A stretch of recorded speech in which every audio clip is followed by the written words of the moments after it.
Boa tarde. Deus abençoe, gente. Que honra estar aqui. Serão apenas 10 minutos. É o lado bom da minha palestra. Eu vou ser bem rápido.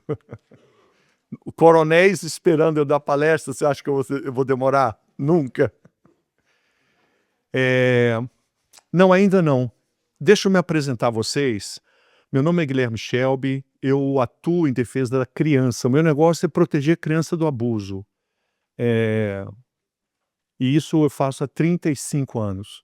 Eu fui promotor de justiça em Brasília, eu fui procurador da República, os meus trabalhos ficaram muito conhecidos, eu também sou conhecido como avô da Lava Jato, porque toda a equipe da Lava Jato, ela entra no Ministério Público muito inspirada pelos meus trabalhos. Eu falo isso com toda tranquilidade, porque todo o meu trabalho está em processos. Eu investiguei o crime organizado em São Paulo, eu investiguei o crime organizado na Itália, na Espanha, máquinas caça-níqueis. Meu trabalho gerou a apreensão de mais de 52 mil máquinas de caça-níqueis. Eu combati o crime organizado nos combustíveis, Ari Natalino e por aí vai, né? Você deve conhecer a história dele, ele é de São Paulo, né? Também combati o crime organizado na Amazônia, Mato Grosso, no Pará. Tive alguns trabalhos também ligados à pistolagem em Marabá. E eu sempre tive esse meu jeito meio sargentão de ser, sabe? Porque eu sempre ia nas operações. Todas as operações táticas, eu sempre estava lá. Eu não ficava no gabinete em Brasília. Então eu tive a oportunidade de compartilhar muito a experiência com os policiais, inclusive militares, em situações muito difíceis. E junto a essa minha atuação contra o crime organizado, a corrupção pública, só em Brasília eu propus 60 ações de improbidade, inclusive contra o meu procurador-geral, o que me custa até hoje muito caro. Imagine um procurador da República propor uma ação de improbidade contra o seu chefe. Foi isso que eu fiz.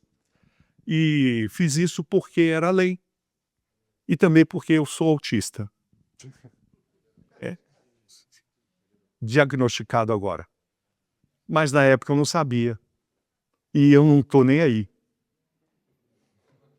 É um problema, vocês sim, mas para mim é um problema, porque a gente tem que ter medo, policiais. Vocês têm que ter medo. Vocês não são pagos para morrer, não. Vocês são pagos vocês só podem defender vivos. E eu não tive isso. Isso foi muito ruim, Coronel Terra. Muito ruim. Me custou caro. Eu não acho que fui bem. Mas eu sempre me perguntava, como é que eu faço isso? Eu não tenho amor à vida? Exatamente essa falta de medo é um problema. Não é para se orgulhar, não. Hoje eu tenho que me esforçar para voltar. Eu não posso ser assim. E o diagnóstico do TEA, que você sabe, é o autismo, me trouxe muita paz. Primeiro, o contrário, né? Me trouxe uma confusão. Mas depois me trouxe paz. Que eu comecei a entender por que eu era do jeito que eu fui. E o que as pessoas achavam que era destemor, que era o procurador, na verdade, também era um pouco do autismo. E eu falo isso com uma finalidade aqui, talvez algumas pessoas aqui tenham filhos autistas, talvez você conheça pessoas autistas, e as coisas mudam. Então insista, permaneça. Eu acho que teve muitas pessoas que insistiram por mim para eu chegar até aqui. Mas a minha ideia hoje é falar para vocês sobre a minha área da infância. Então, proteger crianças do abuso. Eu vi tantos projetos lindos aqui de segurança de cidades, tantas ideias de fazer formações daqui 6 meses, daqui 2 anos. Vocês acham que uma criança que é abusada dá para esperar 6 meses? Dá? Uma menina que é estuprada, dá para esperar 1 ano para a igreja se preparar? Dá, pastor? Podemos esperar? Policiais, a menina está sendo estuprada. Dá para a gente se preparar para enfrentar o estuprador? Daqui 1 ano? Essa é a pergunta que eu faço para a igreja. Porque não tem pressa nenhuma. Nenhuma. Não é com ela. Vocês estão entendendo ou não? Então, eu entro aqui com o SAMU. Né? Eu estou entrando com o SAMU. Pessoal, não dá para esperar, mas dá. Aí eu vou fazer 2 perguntas para vocês, para começar a palestra. Calma, já vai. Primeira pergunta. O homem armado entra numa escola e mata vários alunos numa sala de aula. Pegaram o caso? Ok? Pergunta é: esse ato foi espiritual? Levante a mão quem acha que foi espiritual. 1, 2, 3, 4, 5, 6. Ninguém mais? Ok, 6, 7 pessoas acharam espiritual. Agora eu vou falar um outro, caso 2. Um homem armado, o mesmo homem armado da escola, ele entra numa igreja cristã evangélica e mata várias pessoas. Quem acha que esse ato foi espiritual? Agora foi, né? Quer ver como ele vai ficar bem mais espiritual? Experimenta agora que esse homem armado entra na sua casa e dispara contra um filho seu. Quem acha que isso é espiritual? Agora todo mundo. Mas é espiritual? Sim ou não? Nós não sabemos. Eu fiz essa pergunta para 3.000 líderes de ministério infantil, numa reunião em São Paulo. Eles não sabiam. Para a igreja espiritual é... Porque, vamos lá. Orar, profetizar, ler a palavra, evangelizar. Isso só é espiritual. A Bíblia fala isso, pessoal? O que a Bíblia fala? Como é o julgamento de Jesus sobre aqueles que serão julgados? Uns à direita e outros à esquerda. Qual é o critério? Tive fome, oraste por mim. Não é não? Não é orar? Mas não é orar não é o espiritual? Então, tive fome, oraste por mim. Tive sede, lestes a palavra para mim, pastor Fabiano. Não é isso? Sim ou não, gente? Sim ou não? Então quer dizer que Jesus está dizendo que dar de comer é espiritual? Dar de beber para quem tem sede é espiritual? Então quer dizer que salvar a mulher da violência doméstica é espiritual, igreja? Mas é muito pouca gente dizendo sim. Por que eu estou dizendo isso para os policiais aqui? Porque muitos policiais cristãos, eles se acham espiritual só quando oram. Ei, você não é pago para orar com a sua farda. Você tem... Quem está armado aí? Armado é ponto 40? O que é? Pois bem, põe a mão nela assim, ó. Essa é sua arma espiritual. Quem está me entendendo aqui? Com a farda, a sua arma espiritual é essa ponto 40. Amém? Ou não? Ficou muito forte? Sabe de onde? Tem um livro na Bíblia para vocês, policiais. Sabe qual é? Josué. Nós somos Josué, eu e vocês. Eu sou o Josué. Eu sou da ação, da missão. E é isso que eu quero trazer à memória de vocês. Nós precisamos voltar à Bíblia e entender o que está escrito lá. Alguma revelação minha aqui? Por favor. Alguém está assim, nossa, doutor Shelby, nossa, que revelação. Não tem revelação. Tem um monte de teologia que colocaram na nossa cabeça, que nos confinaram como um boi forte, armado, amarrado com barbante no templo. Nós somos um boi forte, amarrado com barbante, a coisa mais insignificante, uma teologia que nos limitou e nos restringiu a sermos irrelevantes na cidade. Nós nos tornamos relevantes no quadrado gospel. Eu quero falar isso para você porque ninguém nos obrigou a ser assim. Ninguém. Não houve lei, não houve César. E eu quero trazer para vocês um clamor das crianças. As crianças de colo. As crianças pequenininhas. Que não têm uma semana de formação sequer para esperar. Portanto, o que eu vou trazer para vocês aqui é para amanhã você colocar em prática. Não há tempo a perder, irmãos. Quem é papai e mamãe? Papais e mamães. Você acha que há tempo?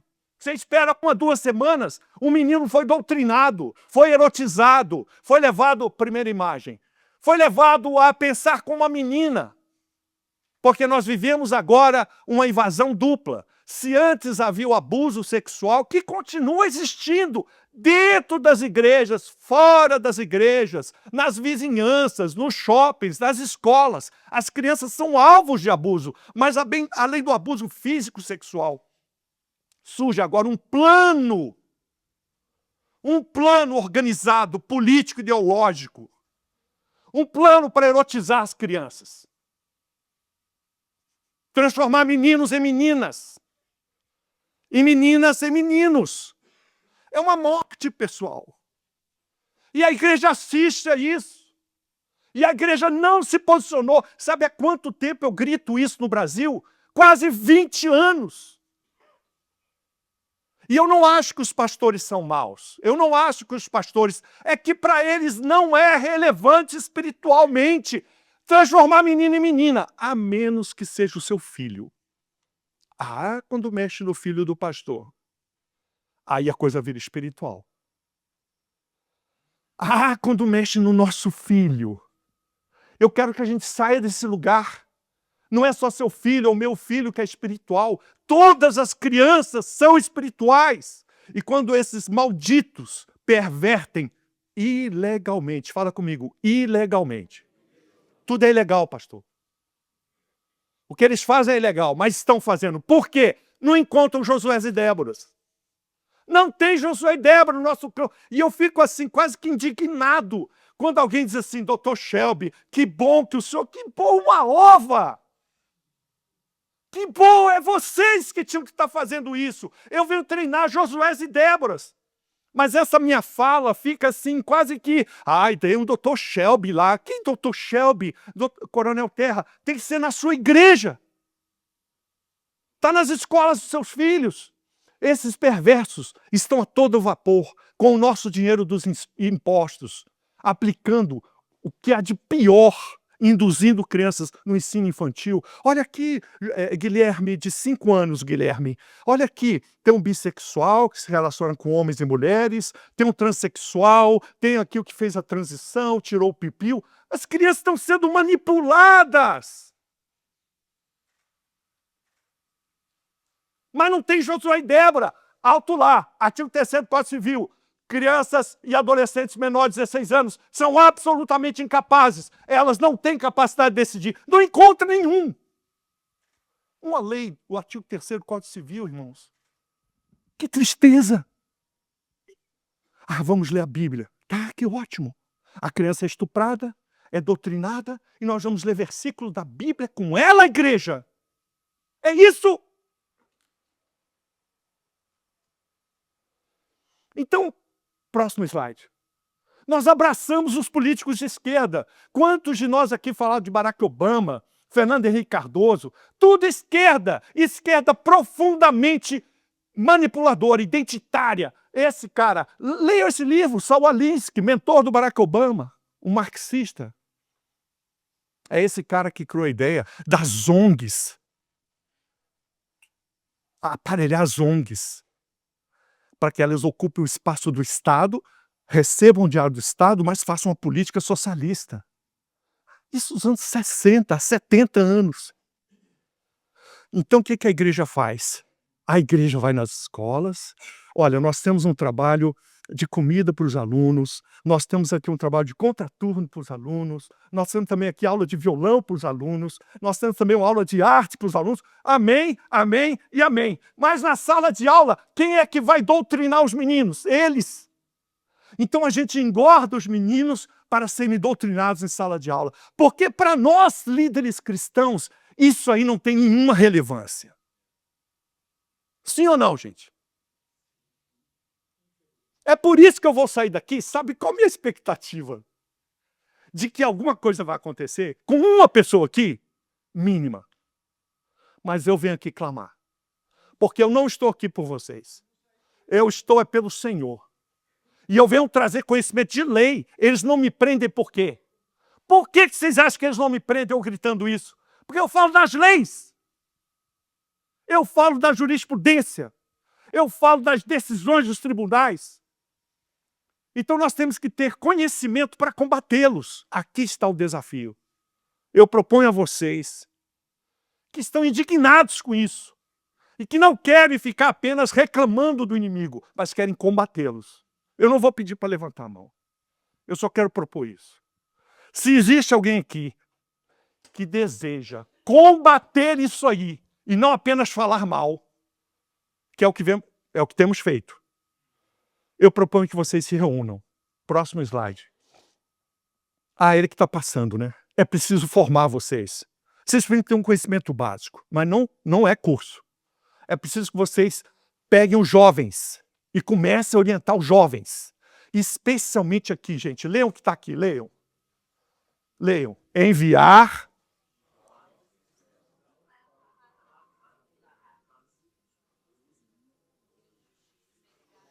Vamos lá junto agora?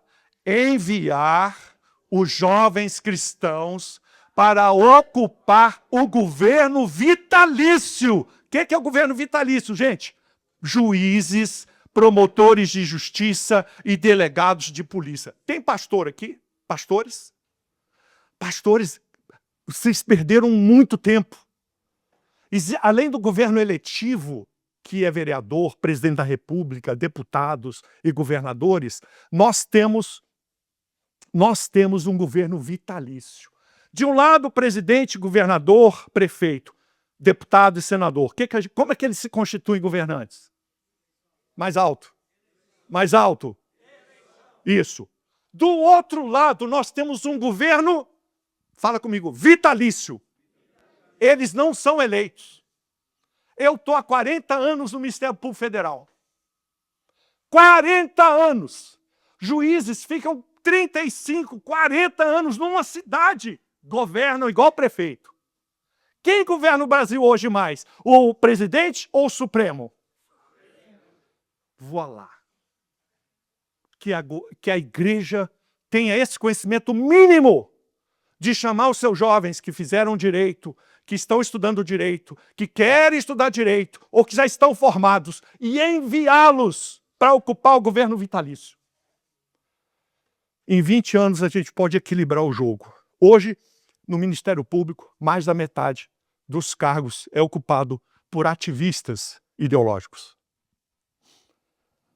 Juízes menos, delegados de polícia menos, mas a tendência é que isso piore muito. Alguém obrigou a igreja a se omitir? Alguém proibiu a igreja de mobilizar os seus estudantes ou advogados para serem governantes vitalícios? Quem obrigou? Não tem obrigação. E ali, por fim, preparar Josué e Déboras. Vocês têm professores nas igrejas, assistentes sociais, advogados.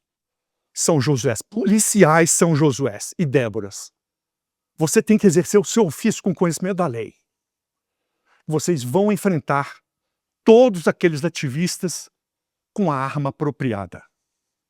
Você não vai para o campo de batalha com qualquer arma. É a arma apropriada. Próximo slide.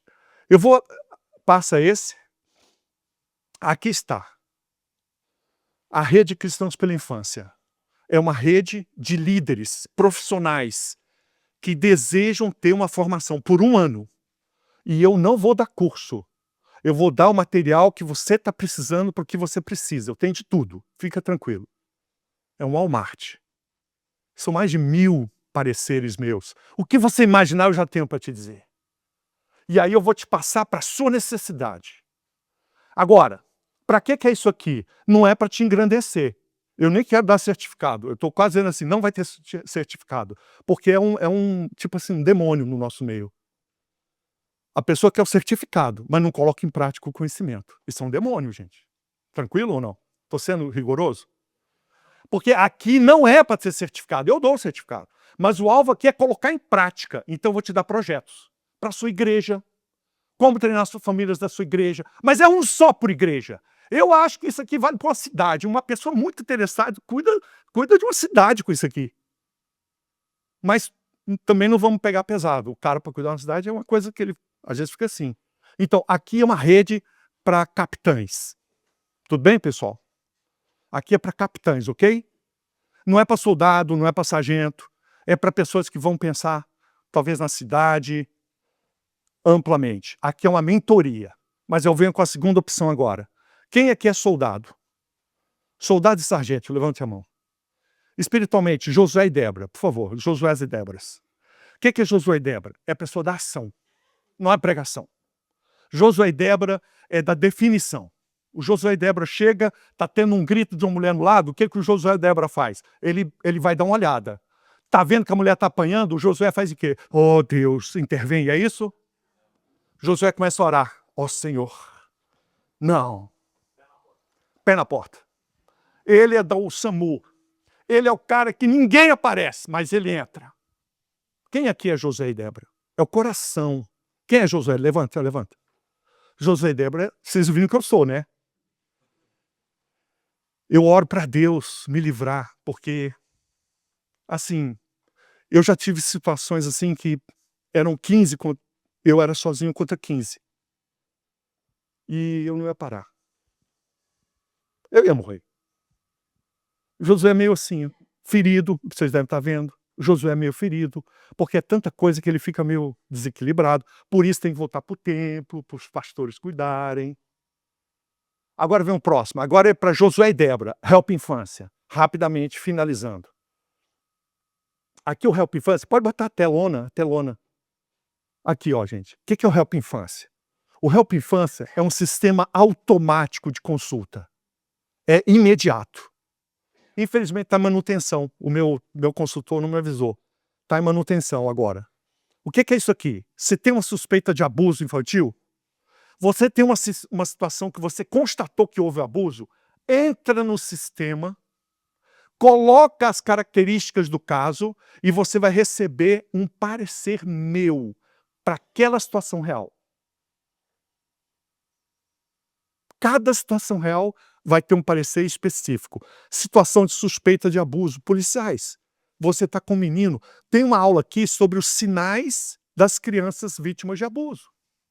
Se vocês acessarem esses sinais, os olhos dos policiais ficam assim, ó, raio-x. Características que até hoje vocês achariam, não vejo nada demais. Eu vou dizer que tem muito a ver. E aí talvez até filhos da gente, sobrinhos. E aí, como agir? O sistema vai te dar detalhadamente como agir. E as leis que te protegem. Então isso aqui, para um líder de ministério infantil, para um psicólogo, policiais que tenham a questão da infância, os pastores de igrejas, você tem R$10 por mês, gente. R$10 por mês. Uma garrafa PET. Acho que vale a pena, não? Eu vou mostrar um vídeo para vocês de uma escola que tem um Help Infância. Passa o videozinho, fica lá em São José do Rio Preto. Olá, meu nome é Mildred, estou como gestora da Escola Maria Peregrina aqui de São José do Rio Preto. De um tempo para cá veio uma ajuda maravilhosa, que é o Help Infância. É isso que eu venho partilhar com você. O Help Infância ajudou, tem me ajudado e ajudará a Escola Maria Peregrina. Por meio dessa ferramenta online, nós tivemos orientações assertivas, eficazes em casos de suspeita de abuso. Porque eu, como educadora, eu posso partilhar aquilo que eu acredito que todo educador sente diante e vive, mais do que sentir, vive diante de uma situação que suspeita de abuso. O que fazer? Causa medo, causa insegurança, porque nós não tivemos essa formação, nenhuma graduação. Nem professor, Então, nem o pastor. medo, a insegurança, como abordar. difícil, Olha que eu sou psicóloga e a gente se vê É sozinho. uma escola modelo de São Paulo. Mas Essa. com o Help Infância, eu falo que é um help não só para a infância, o help começa, é um help para o educador, O pastor, para quem o lida, para policial. ali com as pessoas, tem sido um help para a minha vida e para os educadores que trabalham comigo. O que mais me impressionou, claro, além do conteúdo, da orientação, é a rapidez. Em 2 horas, nós já estávamos recebendo orientações práticas. E quem trabalha em escola sabe, tem que ser prática. Não é só para a escola não, tá, pessoal? Aqui é o caso de uma escola. Pode ser uma igreja, pode ser um batalhão. Leve para o seu batalhão. comandante, tem um sistema de aconselhamento online, porque esses sistemas da infância não são fáceis mesmo. Então, levem isso para você, não vai ter palestra, aqui é você pega e faça você mesmo. Tá tudo aí. Claro que eu vou estar disponível, está lá no meu Instagram, muita gente me procura, mas aqui a ideia é você ter autonomia, porque está tudo por escrito. São mais de 500 pareceres aí, você vai ter acesso a detalhes de coisas que você nem imagina. Qual que é o alvo aqui, pessoal? É que amanhã vocês coloquem em prática. Então eu venho desafiar vocês, assim, desafiar mesmo, crendo que que seja, ou que alguém saia daqui pensando em defender crianças de forma efetiva. Porque diante de uma criança que é abusada, a oração muitas vezes é a última coisa a fazer. E aqui eu quero rememorar um herói bíblico que diante da iniquidade não orou. Olha que coisa terrível, pastor. Você acredita?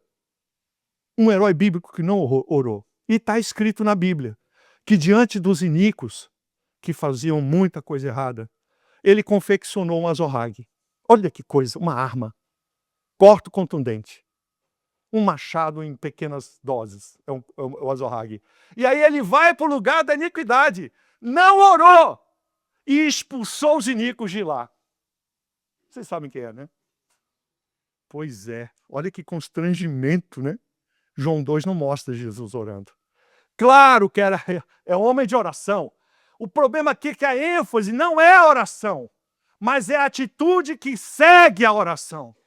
E eu não quero que você saia daqui com intenções, porque se você ouvir essa palestra e não se comoveu, você pode entrar no meu Instagram, tem lá 150 vídeos para te orientar gratuitamente.